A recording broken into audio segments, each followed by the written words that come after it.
The Pope and Young Club wants to welcome you as we rally together to ensure our bow hunting opportunities for today and tomorrow. You've come to the podcast that believes in preserving, protecting, and promoting the passion for bow hunting. Join us as we strive to be the voice of today's bow hunter. This is the Pope and Young Podcast.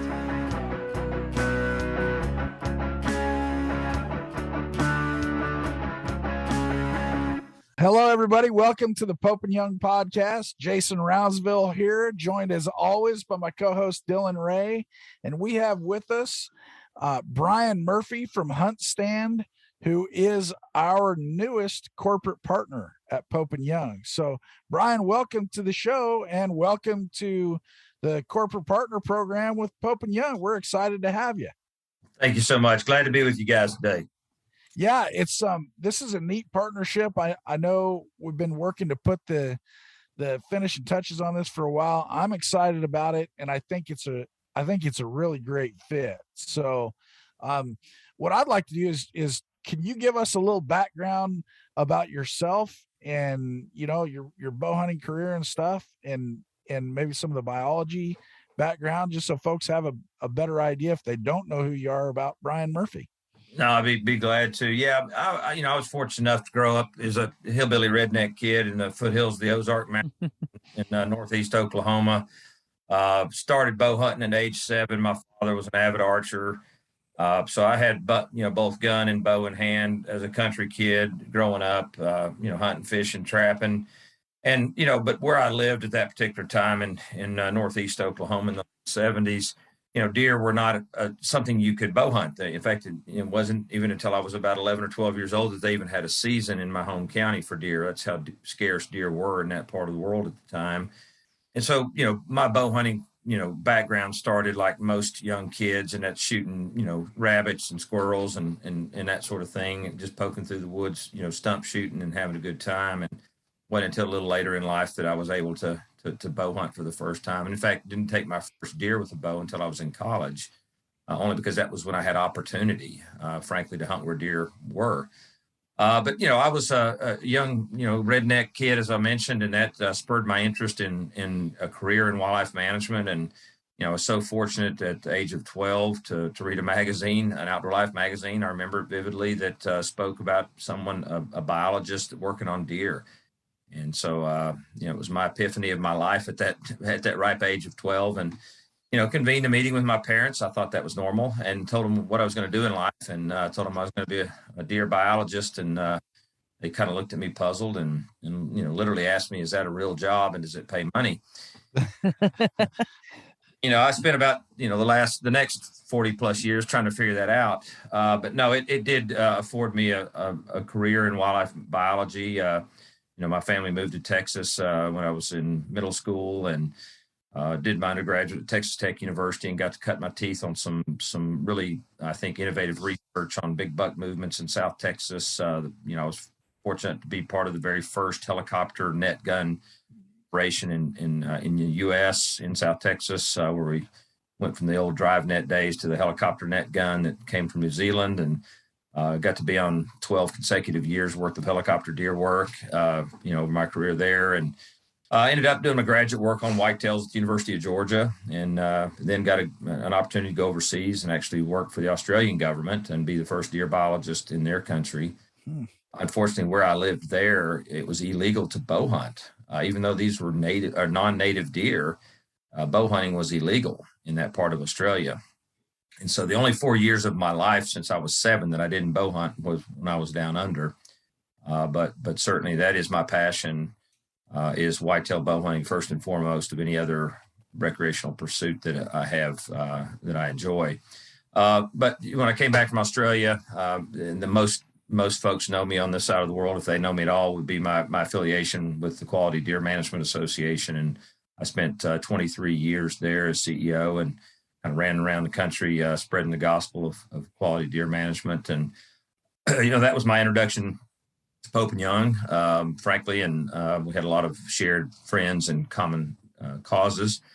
And I was actually asked to speak on 2 occasions at your national convention during those years, and enjoyed that very much. And spoke one year on chronic wasting disease, and one year on kind of what was happening with the captive breeding in deer world and some of the genetic manipulation and potential abuse of record animals and that type of thing. So those are some of the I spoke there.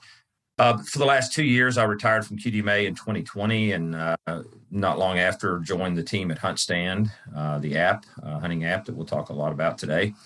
But really, I wanted to join a company that I thought I could make a difference in, and that I thought also was making a difference. And I wanted to work with a company or a product that, allowed my passion for hunting and conservation to continue and to make a difference. And that my role there has allowed me to do that. So it's been a perfect fit for me and a great journey. Excellent. Well, I don't know if we have discovered this yet. I don't remember it, but I grew up in Northwest Arkansas. So the Ozarks are where I cut my teeth too. And so when you said that, man, I tell everybody, I'm like, you're not going to kill big deer. Like, even to this day, you're not going to kill big deer, but it's so fun to hunt there. I love every second of being in the Ozarks. Yeah, that's still that part of the world, that belt of our country that kind of runs from the Ozarks across through southern Missouri, over to Kentucky, Virginia. That part of the country really just still speaks to me. And that's probably, that's what I grew up, that's what I remember most as a young child. But yeah, in fact, our fur buyer that I used to buy my furs when I was growing up trapping back in the day came from Northwest Arkansas. So probably somebody not far from where you grew up. Yeah. We're not the same era. You probably weren't even a twinkle in your mom's eye when I was selling my furs there. But nonetheless, the geography's the same. Yeah. Yeah, we don't talk about age on this program. Yeah, because then he reminds me how old I am, and I don't appreciate that at all. So, well, that's it's interesting when you're talking, because there's a lot of things like I can relate to so much of that. Because I'm like, gee, that's what got me into wildlife biology, and it's like, all I really want to do is go hunting, maybe fish every once in a while, and gosh, how about if I just go to college for that, and maybe that'll teach me to be a better hunter. And wow, what if I could even make money doing that? That'd be kind of cool. So it has provided me a lot of neat opportunities as well. So I can relate on a lot of those levels. And so now how did, when you were retired from QDMA there and you started was this something that HuntStand found you had some mutual friends? How did that connection take place for you, Brian? Well, I was fortunate enough to have met the CEO of HuntStand, Lanford Holloway, while working at QDMA. In fact, it was prior to his company even existing. He was just at the minimum viable product stage of the company, and he called me out of the blue and said, introduced himself, said, I'm an avid QDMA member from Columbia, South Carolina. I've got this new app idea that I want to share with you. Will you, indulge me with a little bit of your time? I said, yeah, on over. So he jumped in his truck and drove over from Columbia to Athens, Georgia, where our national office was. And, I gave him an hour or so of time, and he presented what I continually remind him of was a pretty crappy PowerPoint presentation. The idea was good. His presentation needed a little work, but he was 26, still in college. This was an MBA project idea that he just came up with. So this is the sort of genesis of HuntStand. And, but I did like him. I did believe in him. I could see that entrepreneurial vision in him, and that spark that I appreciated. And I told him honestly, in fact, I reached on my desk. I had a piece of paper in a stack of others, pulled it out. And I said, well, you're now the 7th app idea that's been pitched to me in the last 2 years, because everybody was coming up with apps, a decade ago, right. The app for data collection on deer or aging or whatever. I mean, it's just app. It was just bam. It was just that hot sort of time frame. And I said, you're number 7. And I said, the best I can figure, only 2 of these are still in business. So I can't give you a whole lot of optimism, but at the same token, it sounds logical to me that, all of what you just shared with me makes sense. Mm-hmm. That stay in business, build a little bit of an audience and come back and we'll work with you at QDMA. And he did that and we did that. So, excellent. We worked together, as partners the last 6 years while I was at QDMA. So I got to know him, and more than anything else, I got to respect him and truly appreciate his care for hunting and conservation. Yeah, he wanted to grow a successful company, but it was more than that to him. Yeah. And that was important to me. After 30 years in the hunting industry, I was fortunate enough. I didn't have to take another 80-hour-a-week job. I wanted something that worked for me at my stage of my life and my career, and not work for somebody I didn't respect or a company that didn't do something I thought made a difference. I was fortunate enough to have a handful of other offers, and this one was the best fit for me. And it's been just an incredibly positive ride all the way around. That's great. And it's neat to see, having been in the industry for a while, it's really neat to see folks that are that younger age class that are willing to that understand the conservation part of this industry. Without conservation, we don't have hunting. We don't have animals. Absolutely. And, a great example of that is, I wasn't with Hunt Stand even a year. And he said, I want you to take our company through a conservation visioning process and come up with the pillars of conservation that are foundational decision-making, factors for our business. And this is a for-profit app company. I mean, this is not a nonprofit conservation organization. And, to me, that was music to my ears and so I took our entire team through that process where we said, what do we stand for? What is our why? What are we doing out there? What's our goal to help hunters and landowners connect with the land, have richer experiences, be more efficient with their time, be safer, be more successful? I mean, these are all the things that we talked about. And we came up with 4 conservation pillars. And, one of those was just to have the best tool set out there for hunters to do that with. And that's the app itself, obviously. The other one was access. Can we improve access to both public and private land, helping people identify where these public land parcels are, where boundary lines are, where access points are. The next was to partner with the right organizations, primarily the nonprofits, but there are a few other groups we do partner with, that are already doing good work, like yourselves. Can we help amplify your message, help you do what you already do well better by having a bigger voice?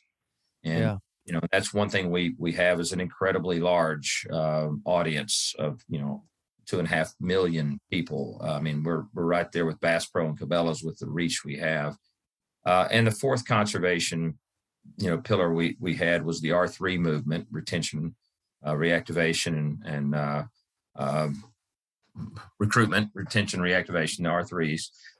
And you guys hit at least 2, if not 3 of those boxes for us. So, and again, I've known you and worked with you guys off and on over the years. I respect everything that you do and you stand for.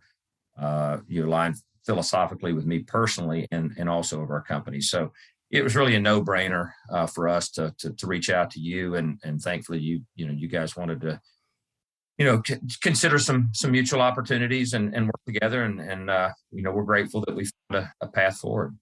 Yeah, it is remarkable though, because in this industry, there's almost a circle that you see people take where they get into it and it's like, oh, now I'm in the hunting industry and look at me, I'm really something special and I'm here for me. And then it takes people a while, not usually in their 20s, to where they realize, hey, I started here, it's all about me.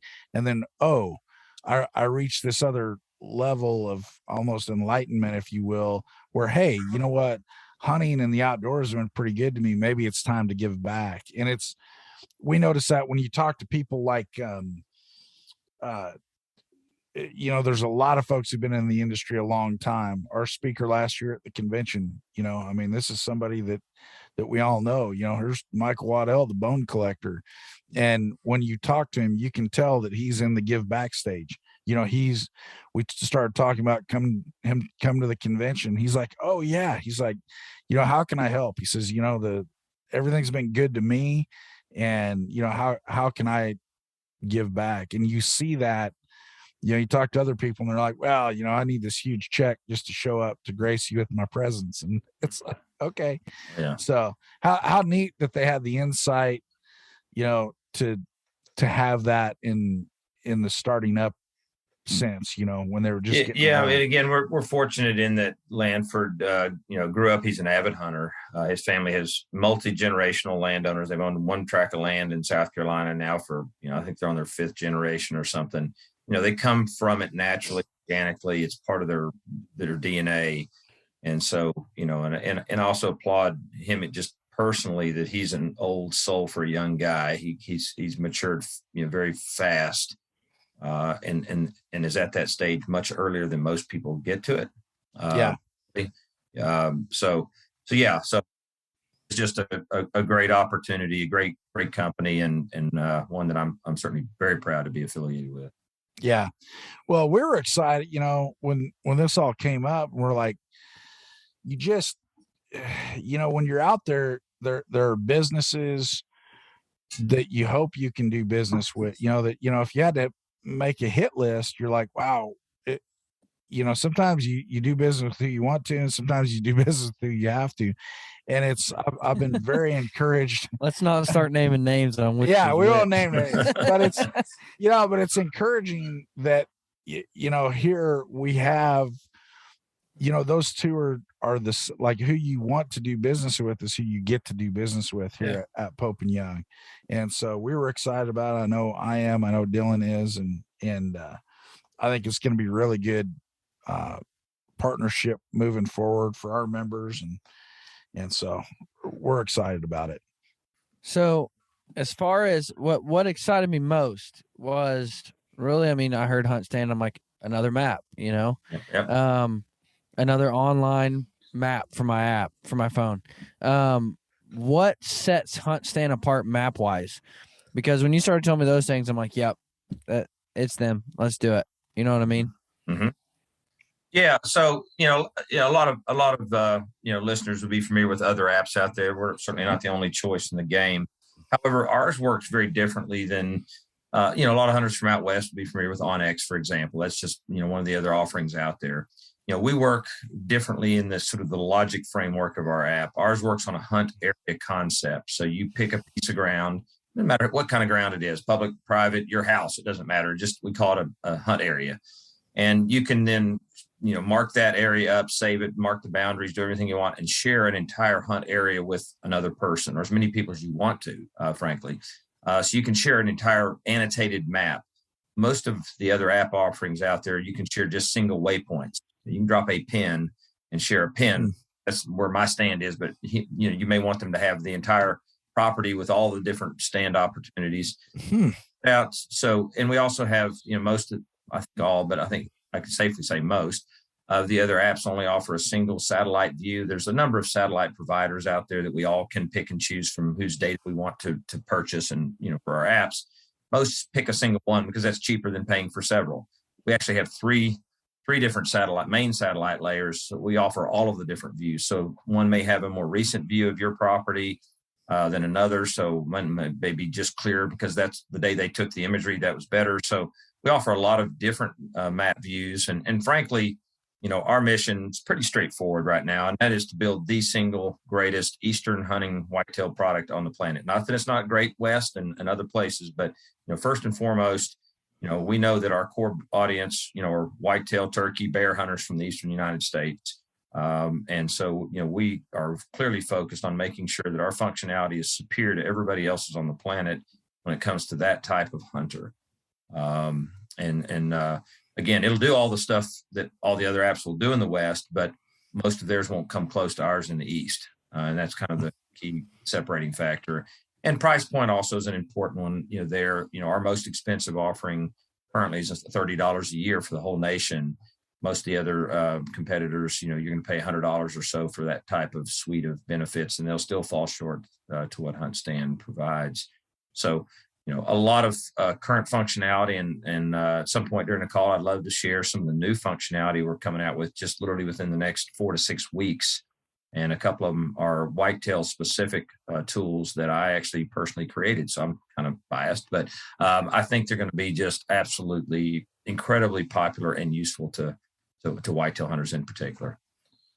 See, now I've been doing this for like 30 years, but it used to be on one of those red. I was looking the other day because I had a little tour I was doing of a couple states. I'm like, okay, where are my red Atlas, topo maps? And I found them in the gun room, but it's like, back then you had to take out a highlighter and okay, here's the hunt boundary and and then you'd have to take a photocopy of that and hand it to your buddy. This makes it a little bit easier. Oh yeah, no, how many hours did I spend at county courthouses pulling, plats to see who owned a piece of ground down the highway that I could hunt on? I can pull up in our app now, anybody's parcel, literally any parcel in the United States, anything that's in in public records we have in our system. I can pull up my home site, your home site, the local park or any hunting parcel, public land, private land, who owns it, how big it is. We have an incredible search functionality now in the app that if you pull up, if you know down, where you live, that, Fred A. Smith owns a tract that you're interested in maybe knocking on the door, you can actually see how many tracts Fred A. Smith owns, where they are, and then if there's an address there, you can do a reverse search by address. And if other family members, if their tax bill goes to the same address, you can see all the land his family owns. You can do a search by county and by acreage. I want to know properties 50 acres to 150 acres in my county. Boom, zap, got all of them listed. So you can just do incredibly quick and powerful searching for, property, places to hunt, frankly. And, that just makes it so much more efficient.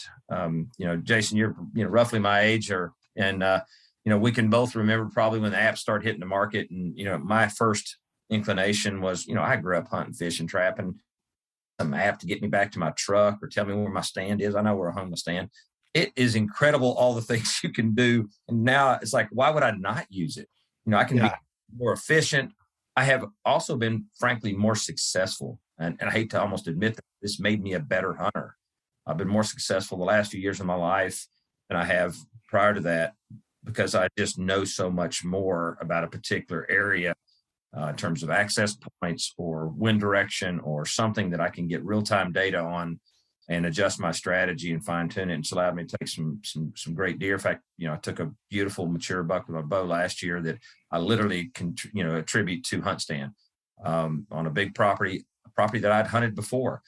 But I didn't know where all the timber management had been done on the farm in the last year since I'd been there.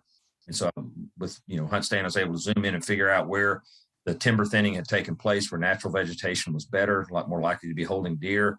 I was also able to determine that there was a food plot back in the back that had been planted, but the stand had been removed during the timber harvest process. And so it was a food plot in the back of the best habitat on the farm that wasn't getting hunted. Maybe go there. Then I used, my hunt stand app to determine, the prevailing wind direction, exactly where to hang my climbing deer stand. And shot a, beautiful 140-inch 8-point, buck the first night on the field. I mean, it was just, so yeah, why wouldn't you use the advantages we now have at the palm of our hand? Why wouldn't you? Yeah. Simple as that. Yeah. It's definitely come a long way. And I appreciate the new technology, but part of me still misses the maps. I still like the map. I still get a printed newspaper, so I'm still old school to some. Yeah. Yeah. Now, see, I've never had the newspaper, but I do like my maps. So it's, it's different. And some people, especially some of these younger, they don't even know how to read a map. If they don't have an app or MapQuest or whatever it is, they're just lost. They're not going to be able to look at a map of the state or the town or the county and find it out. But well, we have, within the app, once you select an area that you want to look at, whether it's a saved hunt area or just somewhere you're literally standing right now looking at an area that you're saying, well, you can look at, as I mentioned, a number of different satellite layers and look at it with different satellite imagery.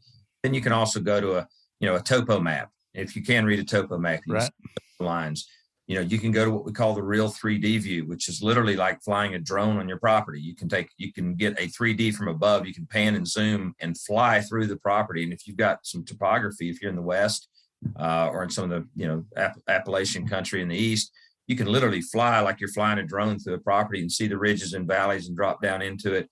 You can see the leaf. We've got a number of other contour. We've got 15 different layers you can look at a piece of ground. So you can analyze a piece of property till you go blue in the face. And and each one offers something different. And sometimes you need multiple for a given task. If you're trying to find a particular, place to set up a deer stand, and some, you may look at, 5 or 6 different layers until you figure out that's the best place to put in a road or a food plot, for example, and we even have soil data. So once you figure out where you're thinking about maybe punching in a little food plot, we have all the NRCS soil layer under every inch of North America.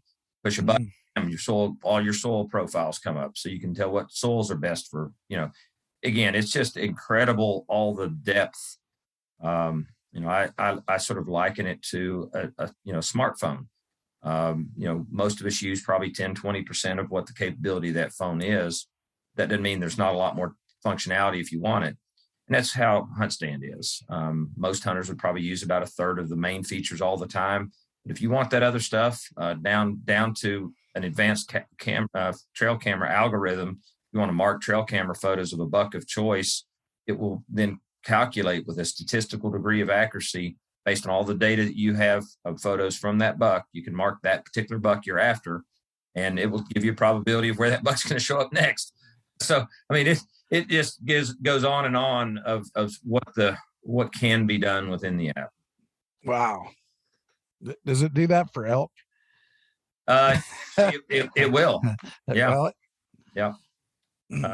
Yeah. So it's pretty slick. Most users use it to mark the boundary of a property, to mark the locations of deer stands and food plots and roads and structure camps, whatever it may be. But again, you can measure acreage of, just with one of our partner groups over the weekend. Their chief operating officer was so excited to tell me 2 quick stories. And one was he was having a boundary dispute with a neighbor, where the boundary line was between he and his neighbor. And so he said, let's go out together and just try to figure this out. Let's try to be good neighbors and go out and kind of agree, because it wasn't marked with paint on trees or anything. And so they're standing out there saying, it's got to be roughly in here. And he said, well, let me see what HuntStand has. So he pulled up HuntStand, he had to take about 5 steps to get to the app said was the corner in the boundary line. And he took those 5 steps and he goes, well, according to the app, we're standing pretty much on the corner. And he just happened to kind of kick the leaves beneath him, and literally there was the pin. He was really on top of the pin. And so that kind of just, kind of solved that argument. And the other quick story he shared with me over the weekend was that, with the price of lime and fertilizer right now being just, stupid, crazy high, you don't want to, along with everything else. Well, yeah, with the diesel fuel and everything else it takes. So, food plotting is an expensive thing at the moment. It's always been, a little bit pricey, but now it's getting a little crazy. But one thing you don't want to do is spend any more on lime and fertilizer than you have to, right? You want to spend what you need. So he pulled a soil test on his farm. He's in Indiana. So, he had like 28 whatever food plots. And so he went to the local, co-op and said, here's my soil test results. I need this much blended fertilizer of this combination. So, yep, we got it. So he comes out and he has a few different fields, and he's standing at the last field, kind of watching them, finish up. And, they're still slinging material. And they're down to their last lap before, the truck's done with all the, putting it all out there. And he's starting to think, dang, I hope I didn't overestimate, because, I bought that load of fertilizer. And lo and behold, about the time he said they ought to be running out about now, literally the truck ran out of material. He had, because he had measured every food plot in HuntStand, and it gives you the exact acreage. It's 2.012 acres, and 137 acres, and you write all that down. And, that allows you to be very precise with, seeding and fertilizer and lime, whatever it may be. So anyway, it's good to hear those kind of stories and make you feel like you're helping folks achieve their goals. Absolutely. Yeah. It's amazing, just because, man, it's, I don't know, 30 years ago or so, GPS, we use GPS to mark, duck nests on a research project I was doing down in California. And it wasn't even a GPS unit. It was literally it gave you the lat and long of each thing. And I think at that point it was within so many feet, and it wasn't even that close. It was within 50 feet or something, but we'd record everything down so that we'd have it. And and now all of a sudden you're literally zooming in on a corner pin of a property marker. Yeah, of course, our data or any of our competitors' data are only as good as the county plat data is. Yeah. There's a discrepancy. It's not because we did something wrong, because we don't have that control. We update, our property information. I believe it's quarterly. From what I understand, it takes a room, about the size of my house of servers, like, day and a half to crunch all the data. It's a pretty big lift to touch with all the county land. There's properties getting bought and sold every day in our country. Obviously, there's millions of them. So this is a lot of data that has to be sorted and matched and laid in. So it's not an easy lift for us. A couple of things that might be interesting to your audience. One, we have just finished mapping all of the Crown lands in Canada. So people going north for hunts, we're the only app that has that. And we've got the bulk, if not all of the Ontario, the data that are available. Getting an ownership data in Canada is not as easy as it is in the U.S. Surprise, surprise. But we have more data for Canada than anybody else. So if you're going to Canada on a bear hunt or whatever hunt, we've got you covered. I've got. Go ahead. I'll bet I've got a stack this thick of landowner maps for all over Alberta and Saskatchewan. So, well, if it's private land, you still may need those. If it's Crown land, we probably got you covered. So, okay. I'd encourage you to take a look where you hunt and see what we've got for you. A couple other things as a bow hunter, that I've used it for very specifically. One of those is we often as bow hunters, need to be in up close and personal and tight spots. And the access to or from that deer stand often is critically important. You're just going to blow your opportunity if you don't come in the right way to a particular setup. And, you may know your way in there, but in the dark, if you don't have bright eyes or some other way in there, you can stumble around sometimes. What I like to do is go to that stand and use what I call a trace path function, which is simply pushing a button on the app. As you walk, it lays down a trail behind you, and it follows you exactly as you walk. And you can walk the best way into that stand, or out to or from one time, save it. And that way, in the absolute pitch darkness, with the lowest setting on my headlamp, I can look at my phone and walk that exact line straight to that tree without having to stumble around with a flashlight, sweeping the woods for my bright eyes or my flagging tape or whatever. So I can very efficiently, very quietly get to and from that stand. I use that same path function when I'm looking for a wounded deer. Because, we get on the blood, we start off and, we start to lose blood. So what do? We pull out a roll of toilet paper. We put hats in trees. We make buddies stand on the last blood. Whatever trick that we all like to use. And you don't have to do any of that. All you have to do is put that path function on. And as you're walking along, every time you think you're about to the last blood, you drop a pin, a marker, and you keep rolling. And at the end of it, if you want to, take a break, go back and have dinner, you can save that last point, go back, have a meal, come back at midnight and walk straight to that pin. You don't have to guess where were we on that ridge and, trying to find that toilet paper up in the tree. No, you walk right back on that line, right back to that last blood and start again. Very efficient. Once you recover and find that deer, you can literally then zoom back out and figure out the closest, direction to the road. May not be how you came in. So there may be a quicker exit, get the UTV in or the pickup or, the bodies, human bodies to come get the deer. So there's just ways, and also use that to systematically search areas, completely lose blood and you're blind searching for an animal. We think we walk pretty straight lines in the woods. I promise you we don't. And so, I'll put that trace path function on and walk transects and then check my accuracy of those transects by looking at, the land. And often I'll miss areas that are, bigger than my house. Where the deer could easily be. And if you don't check those areas and just keep going further and further and further out from the point of the shot, your margin of error and therefore your chance of success get just, terribly low at that point. So there's a lot of ways to make you, more efficient at not just, getting a shot at the animal, but recovering that animal if you make a shot that proves to be lethal. Yeah. All of which are definitely important. Nobody likes to lose one. No, it happens, but man, it just that ruins not only your day, but but a lot longer. In fact, we had a chance to visit with some folks at, I think it was at ATA last year, and it was a lady that was getting, she's making a really big effort to get more women into bow hunting. And she says that is the number one thing that potential female bow hunters are. They're more, not scared of snakes or bears or anything like that. They're scared of losing one. So anything we can do like that to help ensure the successful recovery is a good thing. Yeah, absolutely. So what does the Pope and Young Hunt Stand partnership, what does that do for our members, your map users? What does that do for them? Well, obviously, our goal is to introduce your audience to our platform. We think it has a lot of merits and will stand on its own. And the retention rate we have, annualized retention rate of our existing 2 million customers is so high, it's crazy. We know if people will use it, they'll love it.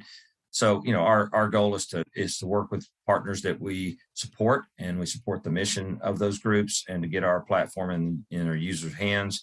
Under some scenarios, under this partnership, some of your members may be entitled to a free 1-year trial of HuntStand Pro.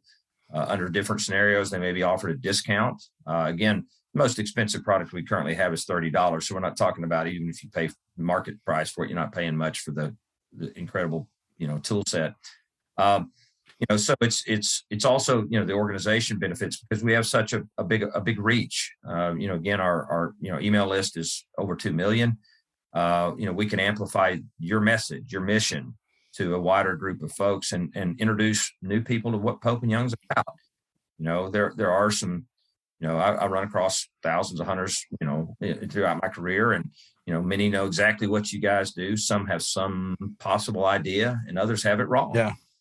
Something, well, aren't they just the guys that keep the record books? Well, they do that, but do you know what they do on the advocacy side? You know what they do on the, all these other fronts that you work that I'm aware of that many hunters aren't. Well, and even when you mentioned earlier, where you started hunting, they didn't have a bow season. And, that's why we were founded. And most people, I've been a 30-year bow hunter, didn't know that. Yeah. I'm like, gee, I had no idea that the records were created to prove that this was a legitimate weapon and we deserved a season for it. So, no doubt. And, we are blessed as a country to have, great bow hunting opportunity, but, unless you're my age or close to it, you don't remember the days when we didn't. These things come about in my lifetime, and they've come about because of the work of your organization and a few others, but largely you've been the point of the broadhead, pun intended, I guess, and done an incredible job. So, we have a lot to be grateful for, but we need to be thankful and also don't take it for granted. That's the thing that scares me because, I can tell you, I've done a lot of, been involved with a lot of the research on how the U.S. public views hunting, different types of hunting, with dogs, without dogs, for predators, for furry animals. I spent my career worrying about these things because I ran a conservation organization. You have to be aware of them. And I can tell you that bow hunting is one of the things that the antis think they have the chance at cracking. They do want to try to make that argument that it's, inhumane, that it's cruel. So, of all the types of hunting out there, certainly bow hunting is one that will continue to get scrutiny and will continue to get attacks from the side. And, I mentioned earlier, I spent some years in Australia. I happened to be there when the government confiscated their firearms, and I stood in line with my Australian friends who, didn't just give up their hands and quit. Let's give up our guns to the government. These are as tough of folks as you'll ever meet. So don't act like, we couldn't happen here. Trust me, they thought the same thing. And, when I stood in line with them as they cried, literally, while handing in family heirlooms to the local police departments, it left a visceral response in me. And in fact, I had a shotgun that had I not had my mother to ship it back to in Texas at the time, I would have had to leave one of my own shotguns there that I took over. That starts getting pretty personal. when your own guns are, under the threat of confiscation from a government. So we can't rest on our laurels or just had it for the last 50 years. Largely, we're going to have it the next 50. It's not a given, and that's we need to keep fighting the good fight and keep showing and lifting our game and being as responsible, ethical hunters as we can be, and ingrain that culture and across the board. Yeah. And that's the thing is it's, especially with the social media and whatnot, and I've been guilty of this of, hey, my friends, the folks that are looking at the stuff I post, you know what?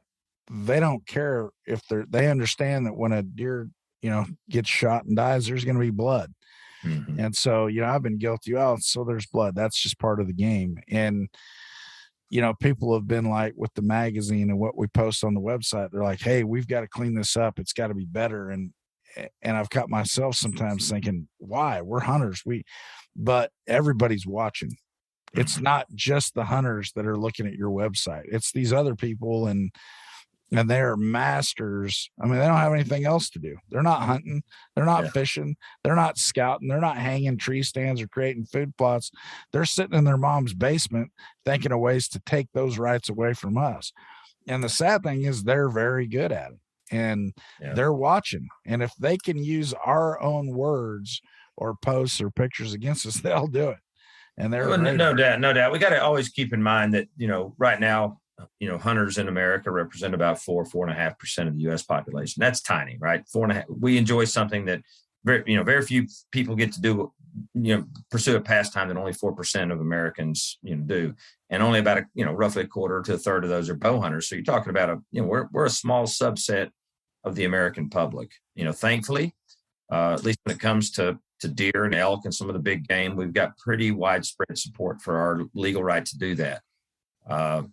But, let's face it, those things can, they can swing quickly. And we just have to always be aware that we are, we're in a cocoon. We hunters that share things like we're talking about today, and the listeners are going to be pretty much all aligned with us. And, we're talking to the choir here.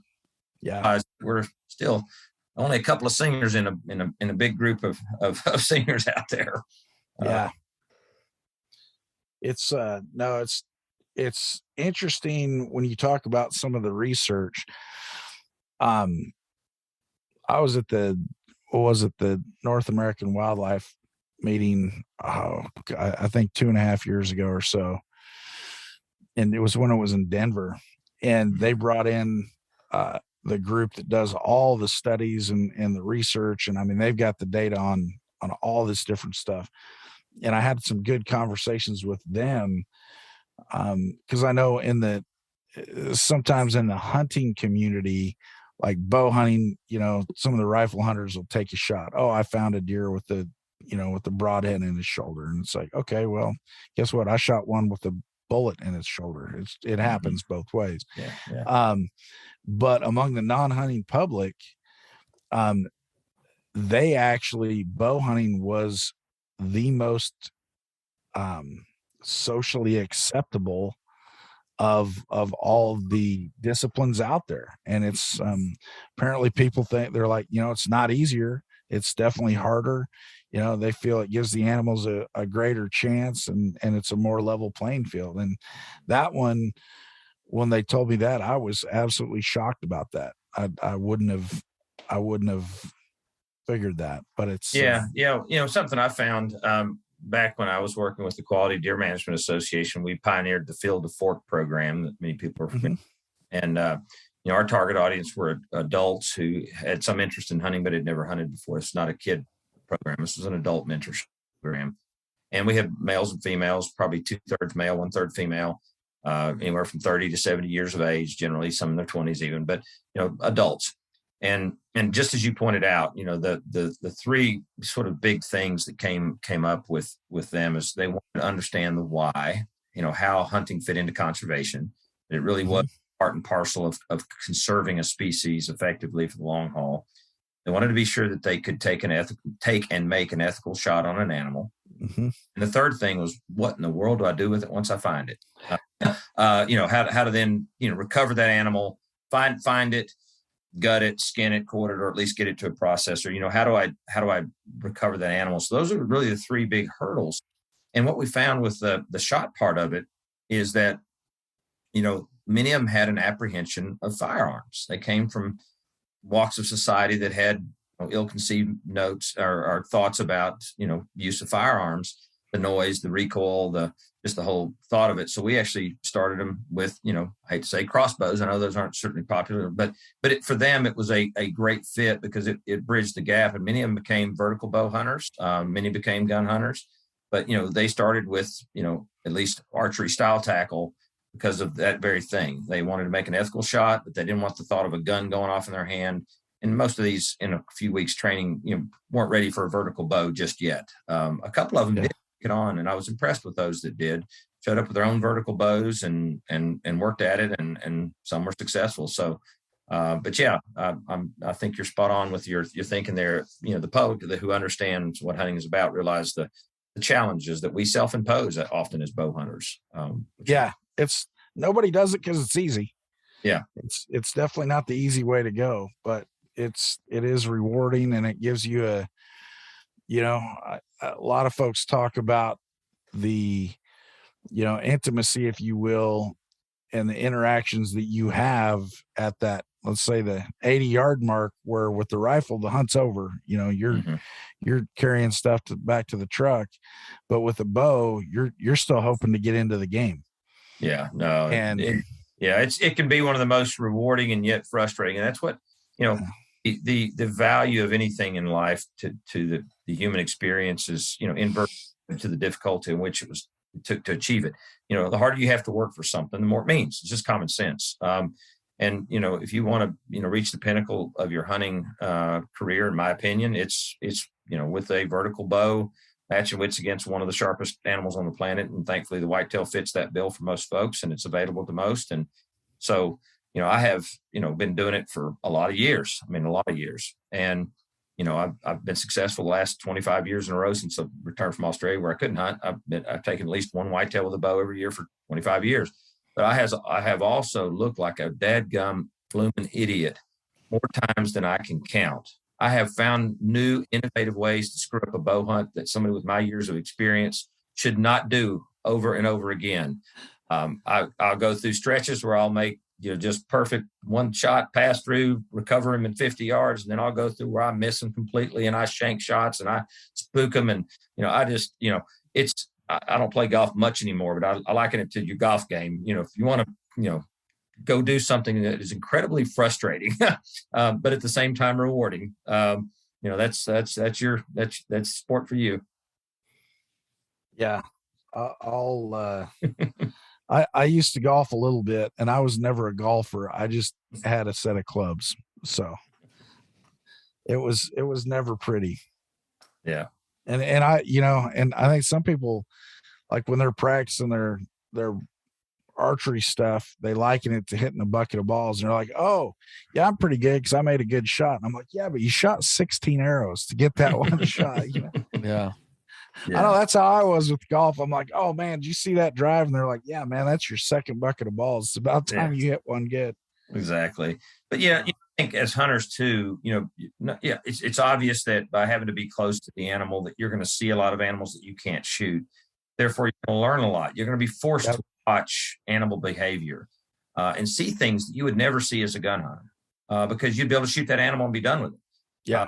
And more often than not, in fact, you're going to see animals you can't shoot with a bow.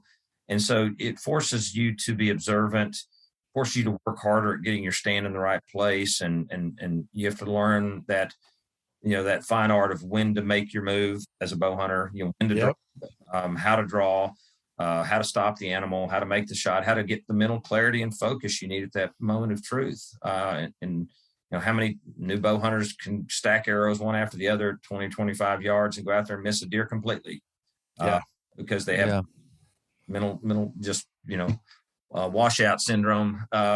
So there's a mind game to it. It's an incredible, and a lot of philosophers from deep past were archers because of that mental connection to mind and body. And so there's a lot there. It's a deep sport if you want to dig deep into it. Yeah.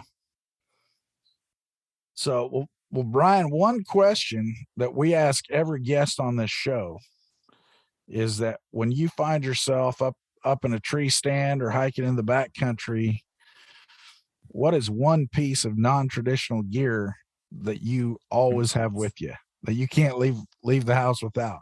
Oh gosh, I don't know that I have anything all that non-traditional. I'll tell you mine. I always have hunt stand with me, no matter what. Well, that's now that we got over 2 million users, that's probably not non-traditional much anymore. There you go. Yeah. Probably the most unique thing I've carried for a number of years, that probably maybe the only set person using them in the nation, is a lot of people carry rattling antlers, obviously during the season, during the rut, to rattle in bucks. But I've always found that traditional whitetail antlers they're big, they're bulky, they're odd shaped, they don't fit in your pack well. There's kind of a pain in the butt to carry with you often if you're lugging them. And I'm not just a big fan of the rattle bags that are small. I like real antlers. So I actually found that straight shafted fallow deer antlers fit together well. And I've got two that fit just like two almost paddles. I've cut off the brow tines and the base, and I can wing nut them together into a single piece side of two different young fallow deer. But anyway, I'm probably the only one toting, fallow deer antlers up a tree in the whitetail country and rattling with them. But they work well for me. And another trick I've learned years ago that is quite successful, particularly early in the bow season, is if you've got does out there in range, and you're actually trying to get a doe to come into range, that fawn bleeds. A lot of people know that you can fawn bleed a doe into bow range. But what I've found with that works incredibly effective, it sounds crazy, is I'll lower down a piece of 4 or 5 piece inch of toilet paper or white flag on my pull-up rope, and I'll dangle that white flag or toilet paper at the base of my tree while I'm doing a fawn bleed, and that white tail or flag just it suckers that doe in. She'll come right into bow range to check it out. So if you're trying to get that doe into bow range, you mimic a fawn bleat and put that white tail down there at the bottom of your tree, you got a good chance she'll come into bow range, check it out. And it works too. I've actually done the same thing with doing a doe grunt and that white flagging and brought bucks into range. So little tricks like that I've learned. Very cool. Maybe a little different. I'm going to use that one.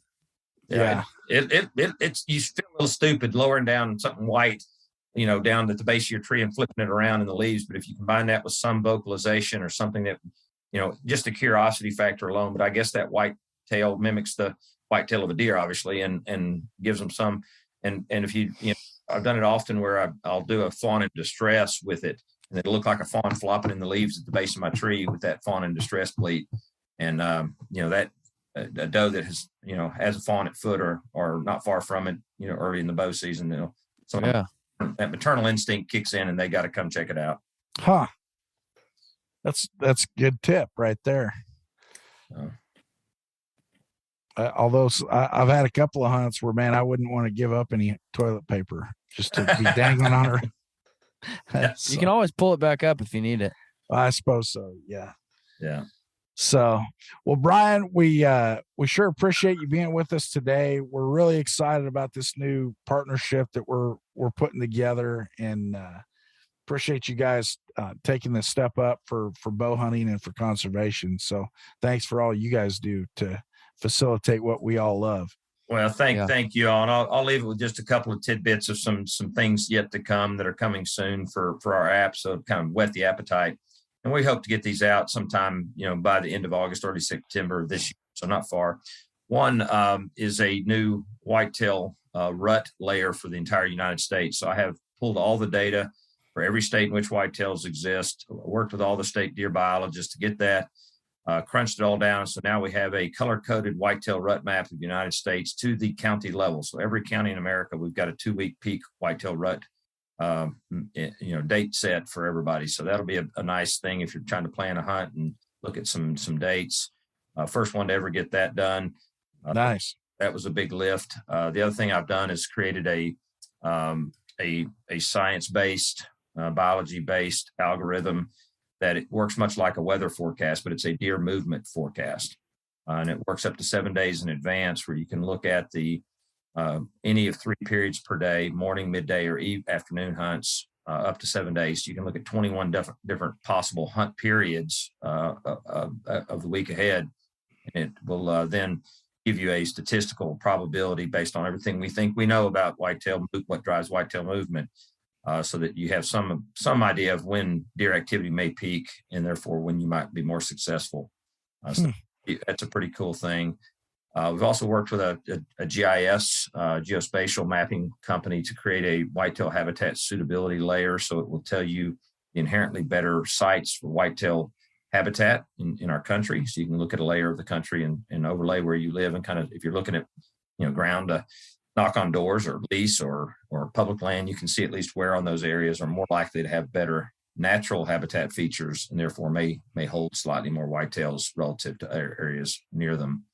And we got a new layer coming out on crop layers. All of the crops planted, if you hunt the agricultural Midwest, what crops are out and where. That's a pretty important layer for a lot of folks. So wow, some of the things we're adding. So we're always working hard to come up with new things that will, serve hunters well. Absolutely, especially when gas is $5 a gallon. Yeah. You used to have to just drive around with a landowner map and say, "Oh, that's wheat. This is barley. Here's something else, corn." And now you guys do all that for us. Yeah. So we're always thinking, our entire team, we're all avid hunters, many bow hunters on the team. So, we're always just thinking, what can we do? What are we missing that an app can be a transfer mechanism of that information or tool set to a hunter. And it's a lot of fun. I mean, this has given me an opportunity to play biologist and create these tools and work on some stuff. They're a lot of fun. So we're excited about the market with these new features, and hope to have them out real soon. Excellent. Well, Brian, that sounds exciting. Even more to check out and learn. So you guys keep coming up with the innovation, and we'll keep appreciating it. Thank you. Really appreciate what you guys do out there for all hunters, bow hunters in particular, but just to move the needle forward and be part of the conservation movement in this country that makes what we have so great and so precious. So thank you. Appreciate that. Thanks.